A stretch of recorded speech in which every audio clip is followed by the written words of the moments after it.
Good morning to all. Welcome to chemistry class unit 11 chemistry of non-metal. आधातुओं का रसायन, इनके introduction के बारे में जानते हैं कि इस चैप्टर में हमको क्या क्या पढ़ने हैं। आधातुओं का रसायन, इस चैप्टर में हम पढ़ेंगे कि आधातुओं की खोज किसने की, आधातुएं होती क्या है, आधातुओं के भौतिक और रासायनिक गुण, जो कि आप प्रीवियस क्लास में ऑलरेडी पढ़ चुके हो, डिस्कस किया जा चुका है, नोट्स बन गए हैं आपके। ठीक है, आधातु होती क्या है, उसकी ज़रूरत क्यों पड़ी और आधातुओं को पहचानेंगे कैसे, इसके बारे में भी हम डिटेल डिस्कशन करेंगे। चूँकि आधातु धातुओं की अपेक्षा कम है, फिर भी ये हमारे जीवन के लिए उपयोगी है, ज़िंदगी जीने के लिए, पानी पीने के लिए उपयोगी है। ठीक है, तो उनके बारे में जानना हमको बहुत ही ज़रूरी है। ठीक है, इस चैप्टर में हम पढ़ेंगे कि एलोट्रॉप होते क्या हैं, अपर रूप कैसे प्रदर्शित करते हैं कोई भी तत्व। ठीक है, साथ ही जो आधातुएं हैं उनका पीरियोडिक टेबल में पोजीशन, स्थान कहाँ पे है, उनको कहाँ पे रखा गया है। ठीक है, नॉर्मल आधातुओं के जो भौतिक और रासायनिक गुण हैं उनके बारे में डिस्कस पहले ही कर चुके हैं। इन आधातुओं की खोज कैसे हुई, थोड़ा बहुत हिस्ट्री जानने की कोशिश करेंगे, उतना इम्पोर्टेंट नहीं है, फिर भी आपको ज्ञान होना ज़रूरी है। उसके बाद हम स्टडी करेंगे कि ये जो आधातुएं हैं वो धातु के साथ कैसे रिएक्ट करती है, उनकी केमिकल प्रॉपर्टी देखेंगे कि आधातु धातु के साथ रिएक्ट करती है तो क्या बनाती है। ठीक है, आधातु और अधातु आपस में अभिक्रिया कर क्या बनाती है, इसके बारे में भी डिस्कस करेंगे हम इस चैप्टर में। यदि अधातु उनसे बनने वाली जो ऑक्साइड है उसकी प्रकृति कैसी होती है, नेचर कैसा होता है, उसके बारे में भी डिस्कस करेंगे। देन उसके बाद लास्ट में हम डिस्कस करेंगे कि कुछ प्रमुख आधातुएं हैं जैसे हाइड्रोजन, नाइट्रोजन और ऑक्सीजन, उनके बारे में डिटेल में स्टडी करेंगे कि इनकी खोज किसने की, प्रयोगशाला में कैसे बनाई जाती है। सबसे पहले देखेंगे हाइड्रोजन, तो उसकी खोज किसने की, प्रयोगशाला में कैसे बनाया जाता है, इनके रासायनिक गुण, भौतिक गुण तथा इनके उपयोग। उसके बाद हम नाइट्रोजन के बारे में पढ़ेंगे कि नाइट्रोजन की खोज किसने की, प्रयोगशाला में कैसे बनाया जाता है, इनके रासायनिक गुण, भौतिक गुण तथा इनके उपयोग। साथ ही हम अंत में डिस्कस करेंगे ऑक्सीजन के बारे में कि ऑक्सीजन प्रयोगशाला में कैसी बनाई जाती है, किसने खोजा, इनके भौतिक और रासायनिक गुण।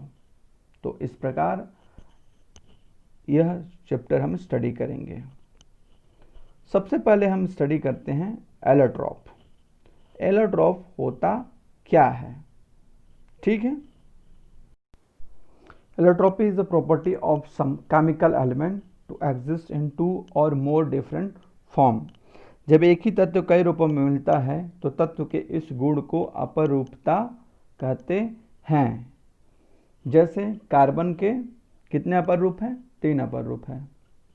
कौन कौन से आप लोग बताइएगा मुझे कमेंट्स करके। Position of non metal in a periodic table, आधातु आवर्त सारणी में कहाँ पे रखे गए हैं उनके बारे में डिस्कस करते हैं।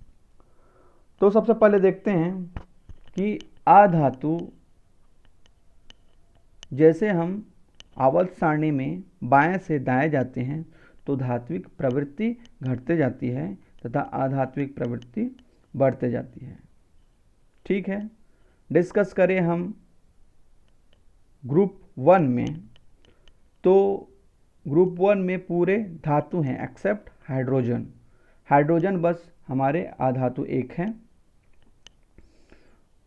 ग्रुप 1 में। फिर बात करें ग्रुप 18 की, समूह 18 में helium, neon, argon, krypton, xenon, radon, ये हमारे आधातु हैं।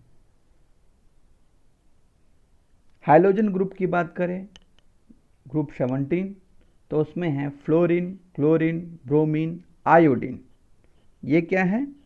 आधातुएं हैं। उसके बाद ग्रुप 16 की बात करें तो ऑक्सीजन, सल्फर, सेलेनियम, ये आधातुएं हैं। ग्रुप 15 की बात करें तो नाइट्रोजन और फास्फोरस, और ग्रुप 14 की बात करें तो कार्बन।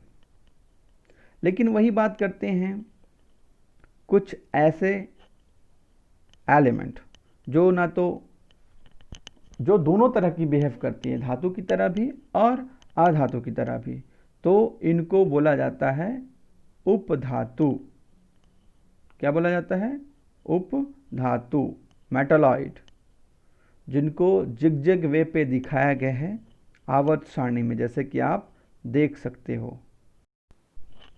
ये जो उपधातु हैं इनमें हम देखेंगे ग्रुप 13 में है हमारा बोरॉन, ग्रुप 14 में पाया जाएगा सिलिकॉन और जर्मेनियम, वही ग्रुप 15 में आर्सेनिक और एंटीमनी, ग्रुप 16 में टेलरियम एंड पोलेनियम। ये है हमारे उपधातु जिनकी प्रवृत्ति धातु और अधातु दोनों की तरह होती है। उपधातु प्रायः ठोस अवस्था में पाया जाता है।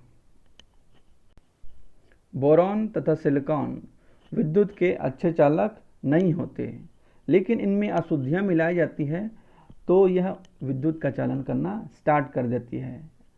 ठीक है, इसीलिए इनको क्या बोला जाता है? सेमीकंडक्टर। ठीक है, इनका बहुत ही अच्छा उपयोग है सोलर पैनल में और बहुत सारे।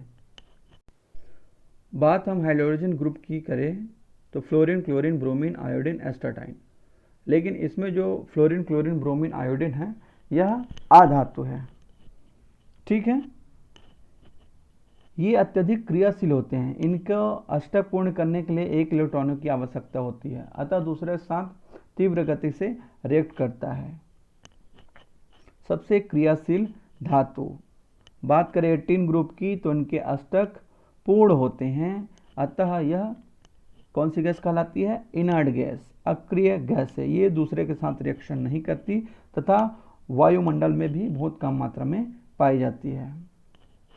और किस अवस्था में पाया जाता है? ये गैसीय अवस्था में। धातुओं के भौतिक और रासायनिक गुणों के बारे में पहले भी डिस्कस किया जा चुका है। आप सभी उस वीडियो को फॉलो कीजिएगा जो प्रीवियस क्लास में आप लोगों को कराया गया है। ठीक है, आधातुओं के भौतिक गुण जो कि आप लोगों को अच्छे तरीके से याद है, उसको एक बार रिवाइज कर लीजिएगा। इस प्रकार हम आज के टॉपिक में कवर करेंगे। आधातु के भौतिक और रासायनिक गुण कवर हो गए हैं, प्रीवियस वीडियो में आप लोग देख लीजिएगा।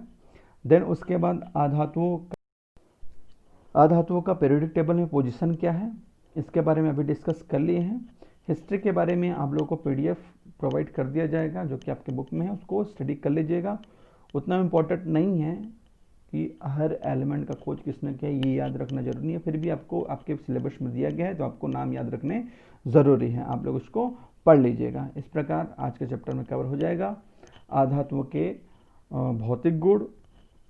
ठीक है, जो कि पहले डिस्कस कर लिए हैं। आधातुओं का पोजीशन और एलोट्रॉप, साथ में इनका हिस्ट्री कि कैसे कि इनको कब खोजा गया। ठीक है।